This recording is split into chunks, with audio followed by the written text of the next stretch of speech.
Midnight Movie Review. Hi, I just got back from Toy Story 3, Midnight Show up in the city. First of all, I loved it. Best movie I've seen so far this year, but it just doesn't end there. It's just short of being the perfect movie. It really is.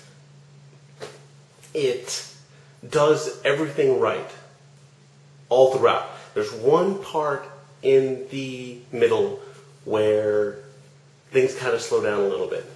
Other than that, you're treated to everything a movie could have to offer.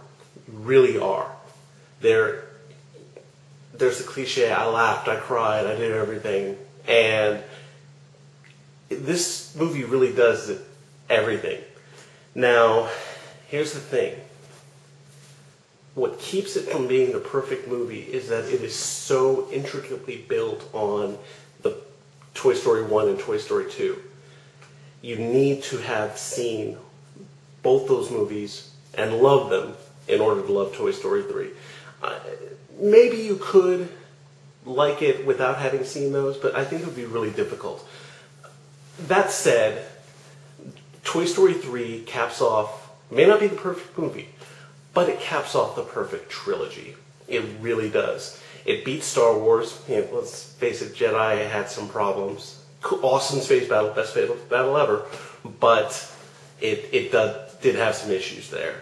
Lord of the Rings got a little sappy at the end. Lord of the Rings actually did what Toy Story did perfectly, but Lord of the Rings didn't do it as well, where they sent off and gave a good and realistic ending to these characters and kept all the emotion in there. Lord of the Rings almost did it perfectly, but it just ran on along.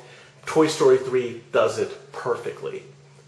And it really speaks highly of a movie when you watch the end of a trilogy, the third movie in a series, and it brings up your opinion of the other two. My opinion of Toy Story 2 was already really high. It was my favorite Pixar movie up until now.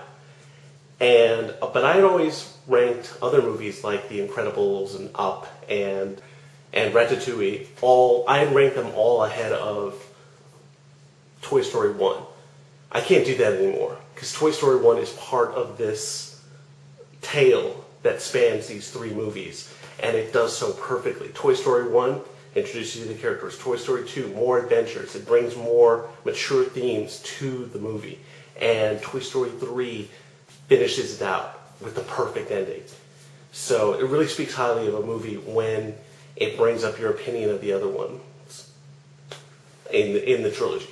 Now, speaking of ranking, the lovely Katie over at Just Plain Something, web address is right here, has ranked all of the Pixar movies so far, and I really do agree with her ranking, especially now, because I'm pretty sure she ranked Toy Story 1 and 2 at the top of her list somewhere, one of the deals, and I'm pretty sure she's going to rank this Toy Story 3 higher than all of them, because I certainly have. Toy Story 3 has become my favorite Pixar movie now, and that's really all there is to it. It is a phenomenal movie, and it really solidifies Pixar and the people responsible for Toy Story 1, 2, and 3 as the best filmmakers of my generation. And I'm not bullshitting or anything like that. They really are. They know how to bring it every single time.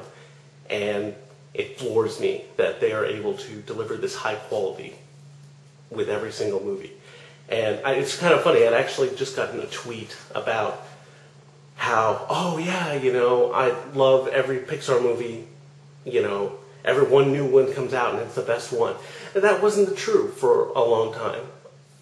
Toy Story 2 is one of my favorite movies of all time. And I loved WALL-E, I loved Up, and I loved Ratatouille, and I loved The Incredibles even more than all of them, but none of them came close to Toy Story 2 until now. So take that as you will. Toy Story 3 is awesome. It's amazing that a story about toys could be accurately described as epic, but it can, and you ought to see it, especially if you've loved the other movies. But if you just love movies, you really ought to see it. Thanks.